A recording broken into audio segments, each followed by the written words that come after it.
இந்திய அரசியலமைப்பின் பகுதி 3 பற்றிய இந்த அசத்தலான விளக்கப்பதிவிற்கு உங்களை வரவேற்கிறேன். இது ஏதோ ஒரு சாதாரண சட்ட புத்தகம்னு நினைச்சுக்காதீங்க. சொல்லப்போனா அரசிற்கு எதிரா நாம ஒவ்வொருத்தரும் பயன்படுத்த வேண்டிய ஒரு பவர்ஃபுல் டூல் கிட் இதுதான். சரி, நம்மளோட அடிப்படை உரிமைகள் உண்மையிலேயே எப்படி வேலை செய்யுதுன்னு கொஞ்சம் ஆழமா பாப்போமா? இப்போ உங்களுக்கு ஒரு கேள்வி வரலாம், நாம ஏன் இந்த உரிமைகளை பத்தி இவ்ளோ தெரிஞ்சுக்கணும் அப்படின்னு. இது மனிதர்களோட அரசாங்கம் கிடையாது, சட்டங்களின் அரசாங்கம் அப்படிங்கிற அந்த புகழ்பெற்ற மேற்கோளை நீங்க கேள்விப்பட்டிருப்பீங்க. இதோட உண்மையான அர்த்தம் என்ன தெரியுமா? யாரோ ஒரு தனிநபரோ இல்ல ஒரு ஆட்சியாளரோ தன்னிச்சையா முடிவெடுக்கிறத தடுத்து ஒரு உண்மையான அரசியல் ஜனநாயகத்தை நிலைநிறுத்துறது இந்த அடிப்படை உரிமைகள் தான். நம்ம சுதந்திரத்தோட ஆணிவேரே இதுதான் பாஸ். இன்னைக்கு நம்ம பயணம் இப்படிதான் இருக்க போகுது. 1. இந்தியாவின் மகாசாசனம். 2. சமத்துவத்தின் தூண்கள். 3.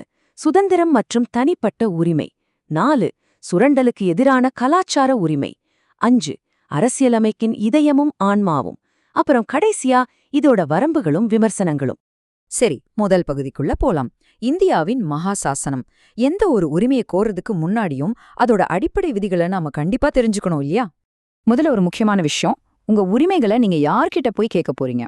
அரசியலமைப்போட ஆர்டிகல் 12 அரசு அப்படின்னா என்னங்கறத ரொம்ப தெளிவா வரையறுக்குது. இதுல ஒரு ஆச்சரியமான விஷயம் என்னன்னா, இது வெறும் நாடாளுமன்றமோ இல்ல மத்திய மாநில அரசாங்கங்களோ மட்டும் கிடையாதுங்க. உங்க ஊர் பஞ்சாயத்து, நகராட்சி, ஏன் அரசோட நிதியுதவி வாங்குற தனியார் நிறுவனங்கள் கூட இந்த வரம்புக்குள்ள வந்துடும். இது எவ்வளவு பெரிய பாதுகாப்பு வளையம்னு கொஞ்சம் யோசிச்சு பாருங்க. அடுத்து பகுதி 2, சமத்துவத்தின் தூண்கள். அரசியலமைப்போட ஆர்டிகல் 14 18 வரைக்கும் இத பத்தி தான் ரொம்ப விரிவா பேசுது. இங்க ஒரு செம சுவாரஸ்யமான விஷயம் இருக்கு. இந்த ஆர்டிகல் 14 2 வெவ்வேறு சர்வதேச ஐடியாக்களை ஒன்னா இணைக்குது. ஒன்னு, பிரிட்டன்லேருந்து வந்த சட்டத்தின் முன் அனைவரும் சமம், அதாவது யாருக்கும் எந்த ஸ்பெஷல் ட்ரீட்மெண்ட்டும் கிடையாது. இன்னொன்னு, அமெரிக்கா அரசியலமைப்புலேருந்து எடுத்த சட்டத்தின் சமமான பாதுகாப்பு, அதாவது ஒரே மாதிரியான சூழ்நிலைகள்ல இருக்கிறவங்கள சமமா நடத்தணும். இந்த 2 விஷயத்தையும் எவ்ளோ நேர்த்தியா பிளெண்ட் பண்ணிருக்காங்க பாருங்க. நம்ம அரசியலமைப்பு எப்படி பல நூற்றாண்டு கால வரலாற்று தடைகளை அடிச்சு நொறுக்குதுன்னு இது ரொம்ப தெளிவா காட்டுது. மதம், இனம், சாதி, பாலின பாகுபாட்டை கடுமையா தடுக்கிற ஆர்டிகல் 15, தீண்டாமைய வேரோடு அளிக்கிற ஆர்டிகல் 17, அப்புறம் இந்த ராஜா, ஜமீன்தார் மாதிரியான செயற்கையான பட்டங்களை ஒழிச்சு கட்டுற ஆர்டிகல் 18. உண்மையிலேயே சமத்துவத்தை நிலைநாட்ட கிடைச்ச பவர்ஃபுல் ஆயுதங்கள் தாங்க இதெல்லாம். இப்போ ஆர்டிகல் 16 கீழே அரசு வேலைவாய்ப்புகள்ல எல்லாருக்கும் சம வாய்ப்பு கொடுக்கணும்னு உருவான ஒரு பெரிய வரலாற்றை நாம கொஞ்சம் பின்னோக்கி பார்ப்போம். 1979 மொரார்ஜி தேசாய் அரசாங்கம் மண்டல் கமிஷனை அமைச்சாங்க. அதுக்கப்புறம் 1990 விபி சிங் அரசாங்கம் ஓபிசி பிரிவினருக்கு 27% இடஒதுக்கீட்டு அறிவிச்சாங்க. இதுல ஏகப்பட்ட விவாதங்கள், போராட்டங்கள் நடந்துச்சு. ஃபைனலா 1992 உச்சநீதிமன்றம் இந்த 27% ஒதுக்கீட்டை கன்ஃபார்ம் பண்ணி மொத்த இடஒதுக்கீடு 50% தாண்டக்கூடாதுன்னு ஒரு வரலாற்று சிறப்புமிக்க தீர்ப்பு கொடுத்தாங்க. சரி, இப்போ பகுதி 3க்கு போலாம். சுதந்திரம் மற்றும் தனிப்பட்ட உரிமை. வெறும் சமத்துவம் மட்டும் பத்தாதுல, ஒரு குடிமகன் சுதந்திரமா செயல்பட அனுமதிக்கிற முக்கியமான உரிமைகள் இவை. இந்த ஆர்டிகல் 19 நமக்கு மொத்தம் 6 முக்கியமான சுதந்திரங்களை அள்ளி கொடுக்குது. நாம என்ன பேசுறோம், எங்க ஆயுதங்கள் இல்லாம அமைதியா கூடுறோம், இந்தியாக்குள்ள எந்த மூலைக்கு வேணாலும் எப்படி பயணிக்கிறோம், எங்க தங்கி வாழ்றோம், என்ன தொழில் செய்யறோம், இது எல்லாத்தையுமே நாமளே முடிவு பண்ணிக்கலாம். அதுக்கான சங்கங்களையும் அமைச்சுக்கலாம். அரசாங்கம் தன்னிச்சையா நம்ம மேல எதையும் திணிக்காம இருக்க நமக்கு கிடைச்ச ரொம்ப ஸ்ட்ராங்கான கேடயங்கள் இதெல்லாம். இந்த மொத்த டூல்கிட்லயுமே ரொம்ப ரொம்ப முக்கியமான ஒரு உயிர் நாடி எதுன்னா அது இந்த ஆர்டிகல் 21 தாங்க. சட்டத்தால் நிறுவப்பட்ட நடைமுறையின்படி தவிர எந்த ஒரு நபரின் வாழ்வும் அல்லது தனிப்பட்ட சுதந்திரமும் பறிக்கப்படக்கூடாது. இது வெறும் ஏட்டளவுல இருக்கிற சட்டம் இல்ல, நம்ம உசுருக்கான இறுதி பாதுகாப்பு. இது மட்டும் இல்லைன்னா ஜனநாயகத்துக்கு அர்த்தமே இல்லாம போயிடும். ஆனா ஒரு நிமிஷம் கவனிங்க, எல்லாமே 100% முழுமையான சுதந்திரம் கிடையாது. இந்த ஆர்டிகல் 22க்கு கீழே வர பிரிவென்டிவ் டிடென்ஷன், அதாவது தடுப்பு காவல் சட்டங்களோட கடுமையான யதார்த்தத்தையும் நம்ம புரிஞ்சுக்கணும். தேசிய பாதுகாப்பு சட்டம், அதாவது NSA மாதிரியான சில குறிப்பிட்ட சட்டங்கள் ஒருத்தர் தப்பு பண்றதுக்கு முன்னாடியே அவரை சந்தேகத்தின் பேர்ல தடுத்து வைக்கிற அதிகாரத்தை அரசாங்கத்துக்கு கொடுக்குது. இது எந்த அளவுக்கு முக்கியமோ அதே அளவுக்கு இதுல இருக்கிற சீரியஸ்னஸையும் நாம நடுநிலையா புரிஞ்சுக்கணும். அடுத்து பகுதி 4, நம்பிக்கை, கலாச்சாரம் மற்றும் சுரண்டலுக்கு எதிரான உரிமை. நம்ம இந்திய தேசத்தோட அந்த பன்முகத்தன்மையை பாதுகாக்கிற ஏரியாக்குள்ள இப்போ நாம நுழைய போறோம். சுரண்டலுக்கு எதிரான உரிமைங்கிறது ஒவ்வொரு மனுஷனோட மாண்பையும் காப்பாத்துறதுக்காகவே உருவாக்கப்பட்டது. ஆட்கடத்தல் செய்யறதையும் கொத்தடிமைகளா வேலை வாங்குறதையும் இந்த ஆர்டிகல் 23 முற்றிலுமா தடை செய்யுது. அதேபோல 14 வயசுக்கு உட்பட்ட குழந்தைங்கள தொழிற்சாலைகள்லயோ இல்ல ரொம்ப ஆபத்தான தொழில்கள்லயோ ஈடுபடுத்துறது ஆர்டிகல் 24 ரொம்ப கடுமையா தடை செய்யுது. இதெல்லாம் எவ்வளவு முக்கியமான விஷயங்கள் பாருங்க. இப்போ மத சுதந்திரத்தை எடுத்துக்கிட்டா உங்களுக்கு பிடிச்ச மதத்தை பின்பற்றவும் அதை பரப்பவும் உங்க மனசாட்சிப்படி செயல்படவும் உங்களுக்கு 100% உரிமை இருக்கு. ஆனா இதுல ஒரு சின்ன கண்டிஷன் இருக்கு பாஸ். உங்க சுதந்திரம் அப்படிங்கிறது பொது அமைதியோ தார்மீக நெறிமுறைகளையோ சுகாதாரத்தையோ இல்ல மத்தவங்களோட நிம்மதியையோ எந்த வகையிலும் கெடுத்துடக்கூடாதுங்கிறத இந்த ஆர்டிகிள்கள் ரொம்பவே தெளிவா வரையறுக்குது. சரி, நம்ம கலாச்சாரத்தை எப்படி பாதுகாக்கிறது?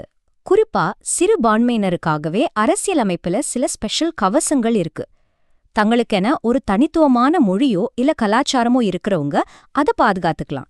அதே மாதிரி அரசோட நிதி உதவி வாங்குற கல்வி நிறுவனங்கள்ல எந்த பாகுபாடும் இல்லாம சேரவும் அவங்களுக்கு உரிமை இருக்கு. அது மட்டும் இல்லாம சிறுபான்மையினர் தங்களுக்கு விருப்பமான கல்வி நிறுவனங்களை அமைச்சு அதை அவங்களே நிர்வகிக்கவும் ஆர்டிகல் 30 முழுமையா வழிவகை செய்து. பகுதி 5 அரசியலமைப்பின் இதயமும் ஆன்மாவும். இதுவரைக்கும் நாம பார்த்த உரிமைகள் எல்லாம் ஒருவேளை மீறப்பட்டா என்ன பண்றது? அதுக்கான அல்டிமேட் பிரம்மாஸ்திரம் இதோ இங்கதான் இருக்கு. இது சொல்றதுக்கு டாக்டர் B.R. அம்பேத்கர் அவங்களோட அந்த வலிமையான வார்த்தைகளை தவிர வேற எதுவுமே சரியா இருக்காது. இந்த ஒரு ஆர்டிக்கல் இல்லைனா நம்ம அரசியலமைப்பு அப்படிங்கிறதே முற்றிலும் பொருளற்றதாகிவிடும். இதுதான் அரசியலமைப்போட இதயம் மற்றும் ஆன்மா அப்படின்னு அவர் சொன்னத ஆர்டிக்கல் 32 பத்தி தாங்க. இதுனா அரசியலமைப்பு பரிகாரங்களுக்கான உரிமை. ஹேபியஸ் கார்பஸ் மாண்டமிஸ் இப்படி இந்த லத்தீன் வார்த்தைகளை பார்த்து நீங்க பயப்படவே வேணாம். இதோட பின்னாடி இருக்கிற அர்த்தம் ரொம்ப ரொம்ப சிம்பிள். இதுல 5 வகையான நீதி பேராணைகள், அதாவது ரிட்ஸ் இருக்கு.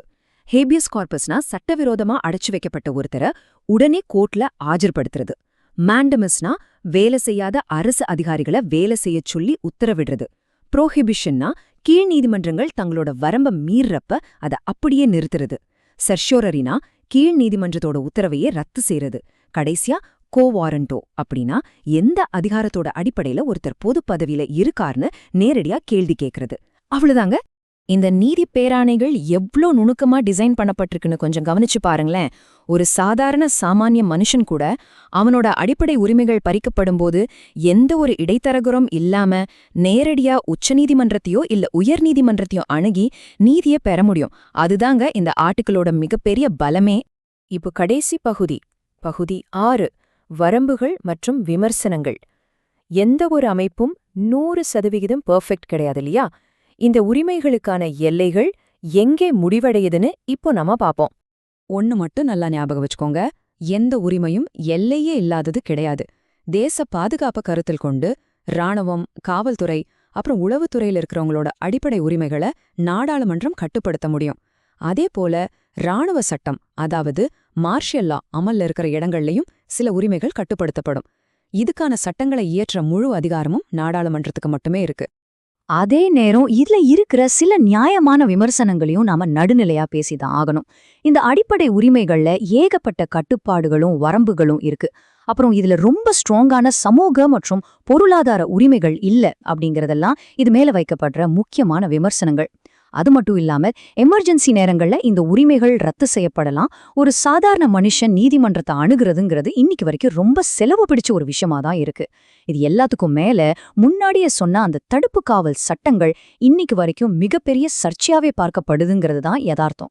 இப்போ இதுவரைக்கும் நாம பார்த்த கத்துக்கிட்ட எல்லாத்தையும் வச்சு நீங்களே ஒரு நிமிஷம் யோசிச்சு பாருங்களேன். இந்த அடிப்படை உரிமைகள் உண்மையிலேயே ஒரு ஆரோக்கியமான ஜனநாயகத்தோட அடித்தளமா இருக்கா? அல்லது இதுல இருக்கிற அதிகப்படியான கட்டுப்பாடுகள் இது முழுமையா செயல்பட விடாம தடுக்குதா? இத பத்தி நீங்க என்ன நினைக்கிறீங்கன்னு கொஞ்சம் ஆழமா சிந்திச்சு பாருங்க. இந்த ஒரு விளக்கப்பதிவு இந்திய அரசியலமைப்பை பத்தி உங்களுக்கு ஒரு புது பார்வையை கொடுத்திருக்குன்னு நான் நம்புறேன். இந்த மாதிரி இன்னொரு சுவாரஸ்யமான தலைப்போட உங்களை மீண்டும் சந்திக்கிறேன்.